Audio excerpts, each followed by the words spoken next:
Level 1, the Roustabout. You're at Houma Regional Airport at 5:45 in the morning, Louisiana, in the dark, before the sun has any opinion about the day. You're 22. You spent $5,000 of your own money on safety certifications you hope the operator will reimburse in 90 days. They might not. You haven't been paid yet. The helicopter rotors are loud enough that everyone faces backward in their seats and nobody talks. Salt spray hits the window. The flight is 60 minutes over open water. The first time you see the rig, it's a cluster of floodlights in pitch black water, growing from a speck to a 20-story steel city. You make $60,000 a year. Day rate, $280 a day, 14 on and 14 off. The job is painting decks, moving supplies, and anything the deck pusher tells you. Zero questions, zero autonomy. On your first rotation, you sit in the wrong seat in the galley. The drilling superintendent eats first, supervisors second, floor hands last. Nobody tells you this. You sit, you eat, someone corrects you. The crew remembers, forever. The rig hum never stops. Generators, mud pumps, thrusters. It travels through the walls in your mattress. The first week you can't sleep. By week 2, you can't sleep without it. The crew calls it the Roughneck lullaby. The coastline disappears behind the helicopter, and for the first time it lands on you. You can't leave, not for 14 days, not for any reason. The rig does not care that you're homesick. 22% of the people who came out with you won't come back after this rotation. Level 2, the Roughneck, Year 3. You're on the drill floor now, $75,000 a year. Day rate up to $400. You're a floor hand on a deep-water semi-submersible 130 miles offshore. Your job is tripping pipe, pulling thousands of feet of drill string out of the hole and putting it back, connection by connection, hours at a time. Each pipe stand is 30 feet long and weighs over 500 pounds. The hydraulic tongs that grip the pipe are the machine that puts the most hands in the hospital. The mud pumps run at 120 decibels. During pipe connections, the noise spikes higher. Hearing protection is mandatory. You pull one earplug to hear shouted instructions. By the end of week 1, the ringing doesn't stop. It will not stop again for the rest of your life. The drilling mud isn't mud. It's diesel-based fluid that smells like chemical clay. It coats everything. You eat with it on your hands. In your second year on the floor, the guy next to you catches 2 fingers between a tong and a pipe. He doesn't scream. The noise covers it. You see his face go white. The medic comes. The helicopter is called. He's gone within an hour. Nobody on the crew talks about it at dinner. You learn the lesson the floor teaches everyone. The question isn't if you'll get hurt. The question is, how bad? Level 3, the Derrickhand, Year 5, $90,000 a year. You climb the derrick at the start of every tour. The climb takes 5 minutes each way. Your platform is the monkey board, 90 to 120 feet up the derrick mast, about the size of a closet. Your harness is the only thing between you and the rig floor. Your job is to rack the upper end of each pipe stand while the driller below feeds them up to you. The wind at 90 feet is nothing like the wind on deck. It's constant, directional, cold even in summer. The harness digs into your hips by hour 6. On a semi-submersible, the rig moves under your feet in ocean swell. You're at height, in wind, on a platform that flexes by design. The first time a squall comes through, the derrick visibly bends. You learn it's supposed to. The knowledge does not help. A derrickhand on the rig next to yours fell last March. He clipped to the wrong tie-off. He was new. The investigation called it a procedural error. You went to his funeral on your 2 weeks off. His wife asked you how it happened. You said you didn't know. You knew. Falls from the derrick are rare, always fatal. Not usually, always.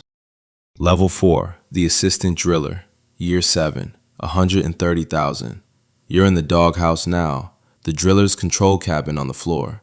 Small, air-conditioned, smells like stale coffee and the previous shift's cigarettes. Walls of gauges, constant radio chatter. You're studying for your IWCF certification. Well control, the exam that decides whether you keep climbing or you stop here. You learn to read mud returns, you learn to spot a kick, gas migrating up the wellbore before the gauges show it clearly. This is also the level where someone fails a drug test on your watch. You handle it. They're off the rig by helicopter within hours. No appeal, no conversation. Their gear gets shipped home. This is also the level where your wife has surgery you can't get home for. You hear about it on a satellite phone with a 2-second delay. The conversation feels stilted. She's in the recovery room alone. You're in the doghouse staring at a gauge that just twitched. Your daughter is 4. You've been present for half her life and absent for the other half. You don't yet know which one she'll remember. Level 5, the driller, year 10, 170,000. You're in the chair now. The brake handle is yours. Weight on bit, RPM, mud weight, every number on every gauge. Your hands, your decisions, your floor. When the gauges feel right, it's instinct. When they start lying, it's your hands that know first.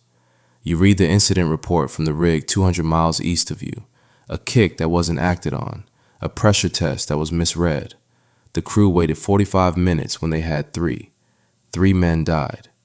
You recognize every decision they made. You've made the same ones.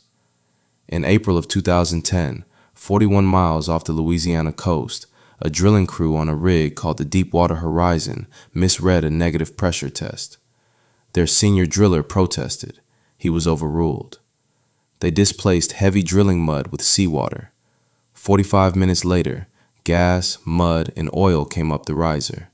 The blowout preventer, 300 tons of hydraulic valves designed for exactly this moment, failed to seal the well. 11 men died. Their bodies were never recovered.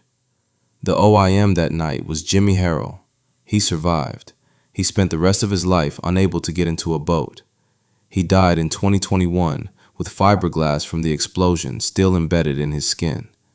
Every driller in the Gulf knows this story. You don't tell it to your wife. There are a lot of things you don't tell her now. Level 6, the Toolpusher, year 15, 200,000. Your senior contractor staff now. Transocean or Diamond or Valaris. You manage all the drilling crews, the schedules, the equipment, the supply boats. Your office is on the rig. You've stopped going to the floor. The tool pusher's job is the walking around, knowing what every crew is doing before they know something went wrong, catching it before it climbs to the OIM. You fire someone for the first time at this level. The conversation happens in your office. The helicopter lands within hours. The crew watches from the deck. Your first marriage ended 2 years ago. You don't talk about it. The new one started with someone who already understood the rotation. She built a complete life without you in it. That's the only kind that survives offshore. A driller you trained 6 years ago comes to you with a decision he can't make alone. You realize you're the same age your old tool pusher was when you thought he was ancient. Level 7, the OIM, year 19, 300,000. You're the captain of the rig now, the offshore installation manager, operator side, BP or Shell or Chevron. Final authority on everything that happens on the platform. 190 lives on a Tuesday, 240 on the lifeboat manifest because that's how many fit in 4 boats. Your office is the only one with the window. You can see the ocean.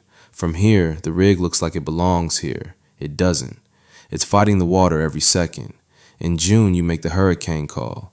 Pull the crew too early, you cost the company $1 million in lost production. Pull them too late, you lose the rig, and the cost has a body count.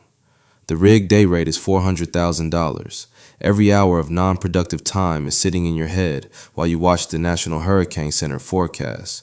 You fly home business class on company budget. Your daughter is 15. You recognize her from photographs. You've missed more of her childhood than you've been present for. She does not know how to talk to you. You do not know how to talk to her. Your wife built a life without you. That's the deal. You're the money, not the man in the house. You knew it when you signed the contract, and you forgot it somewhere between levels 4 and 5. Level 8, the drilling superintendent, year 25, 400,000. You're in Houston now, a high-rise, climate-controlled, no vibration in the floor. You manage 4 rigs from a desk. You fly out for incidents and audits. The 2 a.m. calls still come. They always will. Your back has been operated on once. Your hearing is formally diagnosed. The audiologist confirms what the ringing told you years ago. Your knees are next. The Houston office is quiet, real quiet. After 2 decades of generators and mud pumps and thrusters, the silence is wrong. The first weeks on shore you couldn't sleep. Then one day you could. You can't remember exactly when it stopped bothering you. Your daughter graduated from college last spring. You almost missed it. A rig incident 3 days before kept you in the office until 18 hours before the ceremony. You landed on time by 40 minutes. She does not know how close it was. You think about telling her. You don't. Level 9, the Asset Manager, Year 29. $600,000 a year, plus bonus, plus a deferred comp package that vests if you make it to 60. You're on the executive floor at a company whose stock price you used to ignore because you were too tired to care. You retire at 58. Your back makes the decision for you. The 401k settles at $2.1 million. There is no offshore pension. There never was. The number that hits the account every month is a drawdown, not a paycheck. $5,000 at a 4% withdrawal rate. $10,000 if the market is good. Less if it isn't. The 2014 oil crash already taught everyone that. You move into the house in Katy, Texas that your wife picked out 15 years ago. The porch faces east. You wake up at 4:30 in the morning. You've tried to sleep past it for 2 years. It has not worked. Your body does not know it's retired. The hum is gone. The generators, the mud pumps, the thrusters, the sound that lived in your bones for 30 years. There's nothing. The silence is wrong. You drink your coffee on the porch while the sky decides what it wants to do. $2.1 million. That's the number. You earned every cent of it. You earned every helicopter ride out and every helicopter ride back. 3 decades. 1 marriage that ended. 1 that survived because she stopped expecting you. A daughter who calls on Sundays and asks how you are. You say good. You always say good. You do it again. That's the part that scares you. You do all of it again. The rig is still out there. Some 22-year-old kid is sitting in the helicopter at Houma right now, facing backward, watching the coastline disappear behind him. He thinks he knows what he signed up for. He doesn't. Nobody does until they're you.